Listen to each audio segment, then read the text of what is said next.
Take a deep breath in. As you breathe in a feeling of calm and relaxation. And as you exhale, allow feelings of any stress, tension, or worries to leave your body in your outward breath. Noticing that as you breathe in and breathe out, your eyelids are feeling heavier and heavier. Any tension around your eyes, forehead, and jaw starts to loosen. Becoming aware of the feeling of any tightness in your neck and your shoulders. And simply deciding that here, right now, tension isn't necessary. And therefore, as you breathe in and breathe out, you get a desire to let go of that tension and to really feel that tension leave your body in your outward breath, enabling you to feel deeper and deeper relaxed as you elongate the outward breath until there's nothing left in your lungs. And then when you breathe in again, breathe in a resourceful feeling of relaxation, giving you the feeling of calmness and tranquility.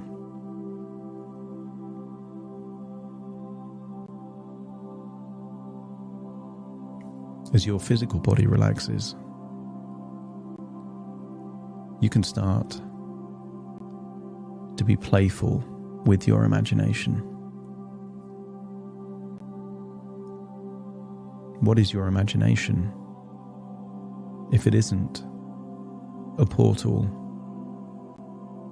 from your conscious to your unconscious mind? When you have a good idea, it comes from your unconscious into your conscious. It passes through the portal. And when you're studying something or learning something new, it requires conscious thought. But in the future, you can do that same thing without any thought whatsoever, because it's passed from the conscious into the unconscious through the same portal. And I want you to create a visual representation of a portal, as very soon we go through the portal back to a moment in your childhood, a moment that you'll be able to observe yourself as a child playing, having fun, learning. I'll count down from 5 to 1 and you will imagine passing through the portal. 5, feeling more relaxed. 4, having a desire to make a change. 3, perhaps imagine that you're floating through the portal. 2, passing through the portal. And 1, you're now through into your subconscious mind, back to a moment where you can observe yourself as a child playing.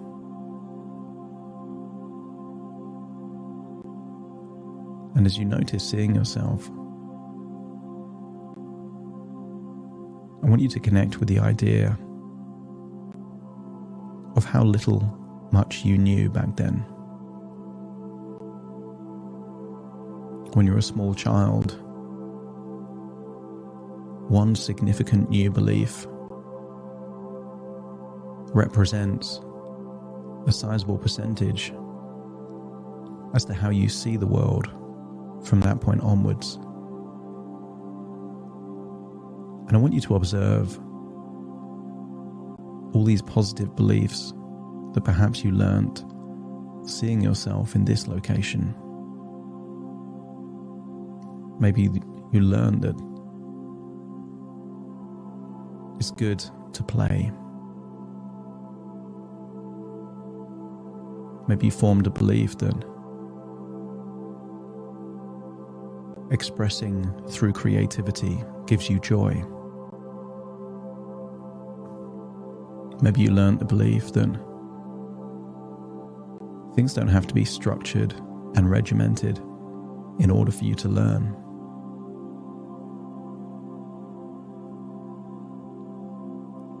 And as you observe yourself back then, I want you to celebrate the talents you had at that particular point. That through a combination of genetics and environment,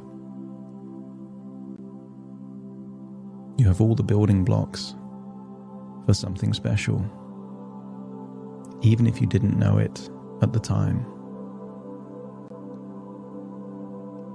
And I want you to observe yourself in a moment of enjoyment and play. And you can tell from your facial expression that this is that moment.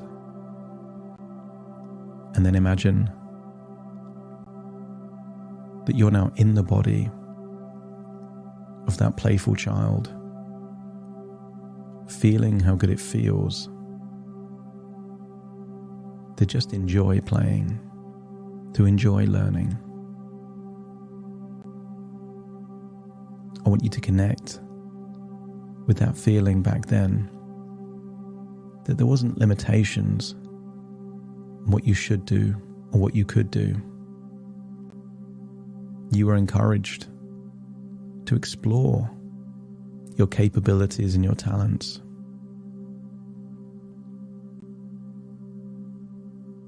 Connect with that feeling and then shift to that third person perspective where you're observing yourself at a child at a similar age, but this time at a time perhaps where you were given well-intentioned but not useful advice. Maybe there was a time that you were told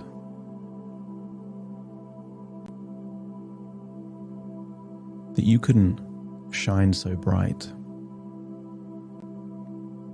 You couldn't be as big as you wanted to. You couldn't celebrate your talents in case it made others feel bad.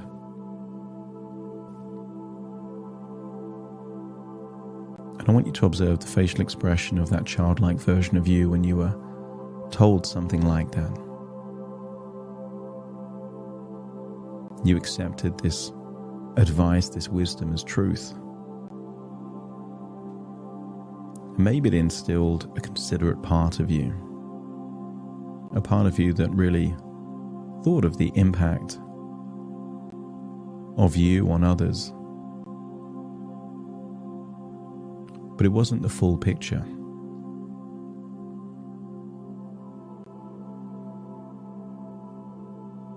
I want you to imagine rewinding it. And that instead, you were given advice that you would have liked to have had at that point in time, knowing everything that you know now.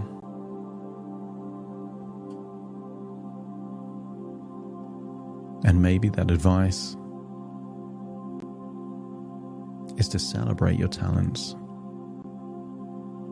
to be unapologetic, to shine as bright as you can.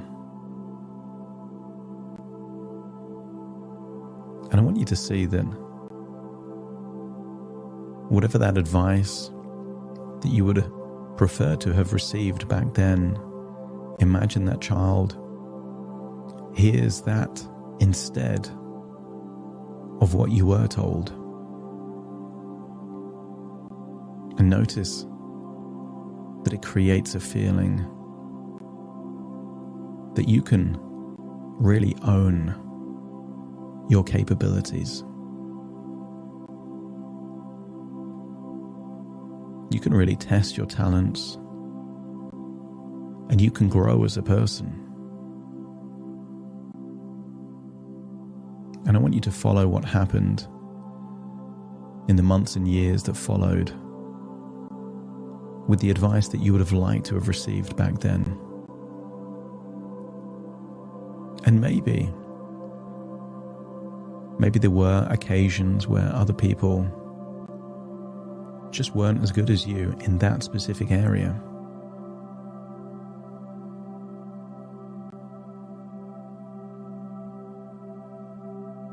But every human has different talents. Your talents don't have to be someone else's, and someone else's don't have to be yours. I want you to tap into the feeling that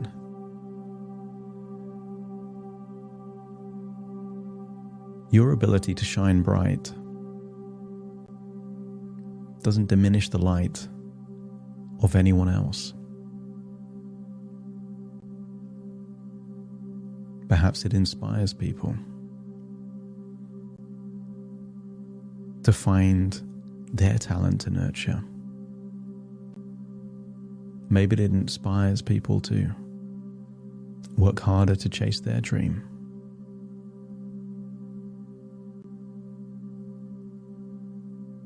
I want you to go forward in time to a time where perhaps there was a well-intentioned desire to make sure you weren't getting too big for your boots, that your head wasn't growing too big, that your ego wasn't becoming too large. And again, observe the reaction of this child as they made a conscious decision to be small.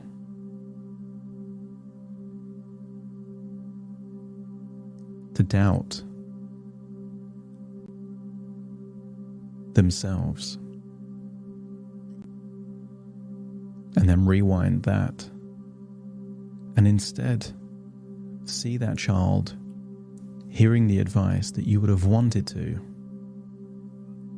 perhaps from someone that inspired you at that age, someone unapologetic. Imagine that entity gives you different advice. And maybe that advice is to be proud of who you are, to be grateful for your talents, that the purpose of your talent is to share it with the world.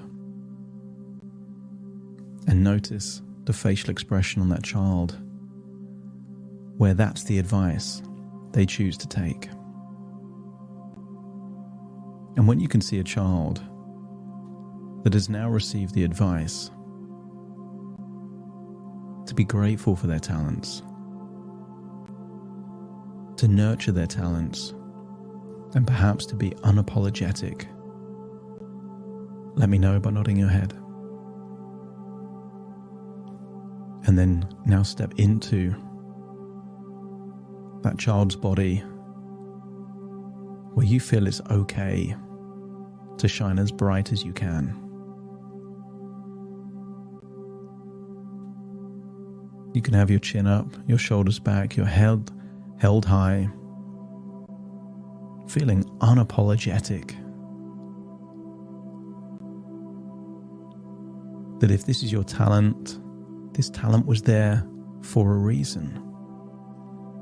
And you have a responsibility to nurture that talent and to share that talent with the world. And feel how good it feels to connect with a feeling of being generous by sharing your talent, being courageous for being unapologetic, yet still being respectful for the emotions of other people. Notice in this version of you, there isn't a desire to boast, to brag, to show off, but to perform. to do what you can to the best of your ability, to be grateful when you receive nice words, to maybe inspire a few people, but also to give yourself the opportunity that the world gives you a feedback loop so you can learn from setbacks, build that emotional resilience, and yet it doesn't hold you back, it propels you forward.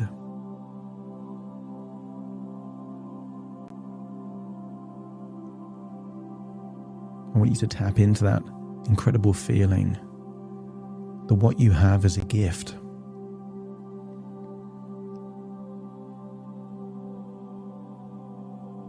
And I want you to think of how you would feel if you gave a small child a gift, maybe a beautiful dress, or perhaps a small bicycle.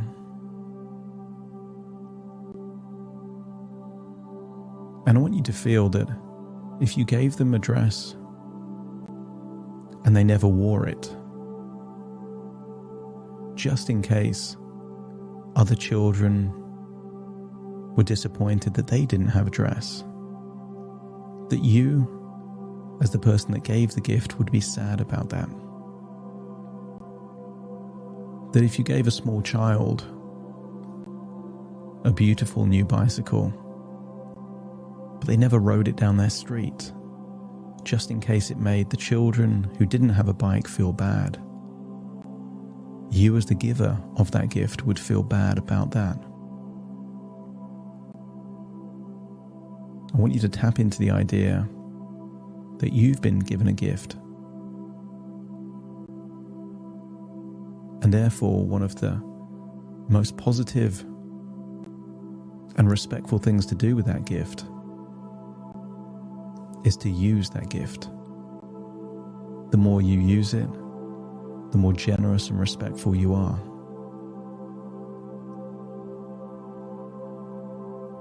And if your subconscious mind agrees, let me know by nodding your head. I want you to get lost in your imagination as you imagine what it may have been like for Icarus. Feathers on your arms, wax holding the feathers, flying over the Mediterranean Sea on a beautiful sunny day. You can't go too low because the waves would wash away the feathers and you would drown in the sea. But you can't go too high because the sun would melt the wax and again you would fall into the sea beneath you.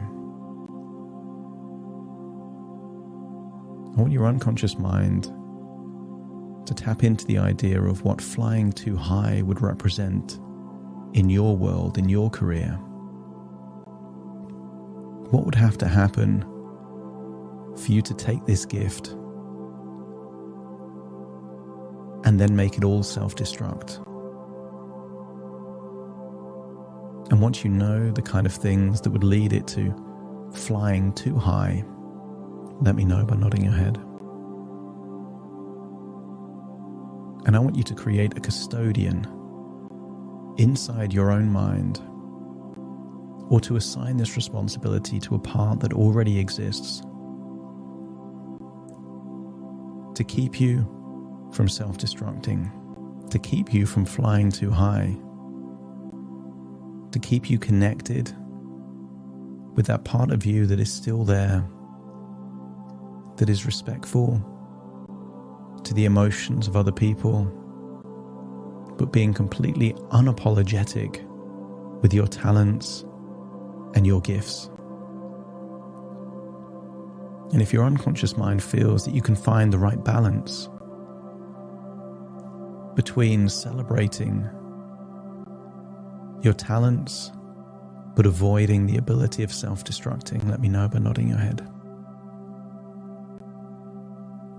And from this point forward, your intuition will be your alarm bells, so that you can fly at the ideal height,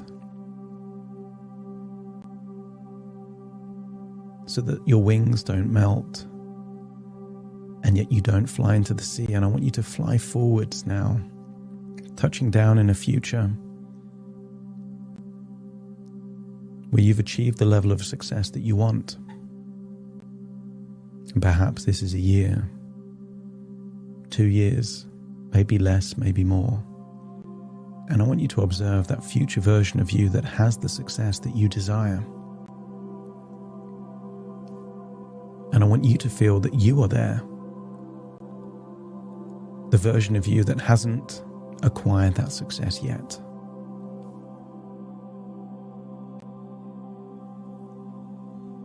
See what success looks like for you.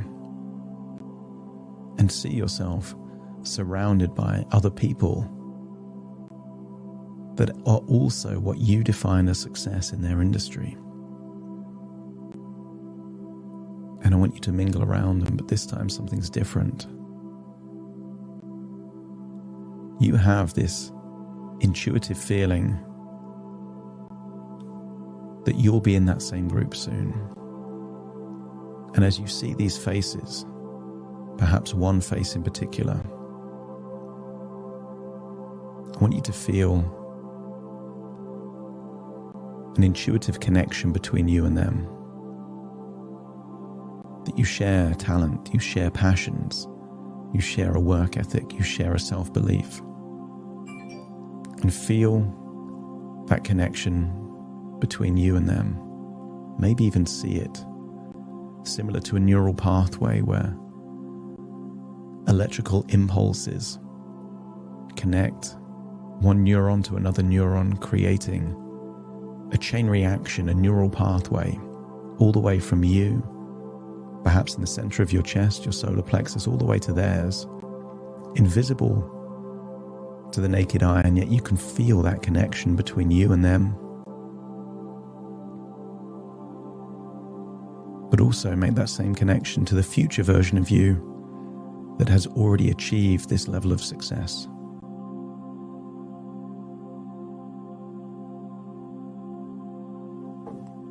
And it feels good. You've now connected to a part of your past that needed a new perspective. And you've now connected to your future. This is now no different from the destination in a GPS sat-nav. Your unconscious mind is programmed to take you to this future without flying too high or flying too low, but being unapologetic with your talents and your desire to share those talents with the world. It's time to leave this place. As you find yourself back in the present, as you realize all of this is just thoughts within thoughts, ideas within ideas, dreams within dreams, all parts of you back now in the present, but with a new perspective on your talents and your ability to share them, with a new unapologetic attitude to your future. Take a deep breath in through your nose and out through your nose. Just wiggle your fingers, wiggle your toes, connect with being fully present in the moment right now as I count from 1 to 10 to awaken you. You will awaken feeling motivated, inspired, and completely unapologetic, starting to count to awaken you. 1, 2, 3, waking up. 4, 5, 6, more alert. 7, 8, open your eyes, open your eyes. 9, 10, wide awake, wide awake, wide awake.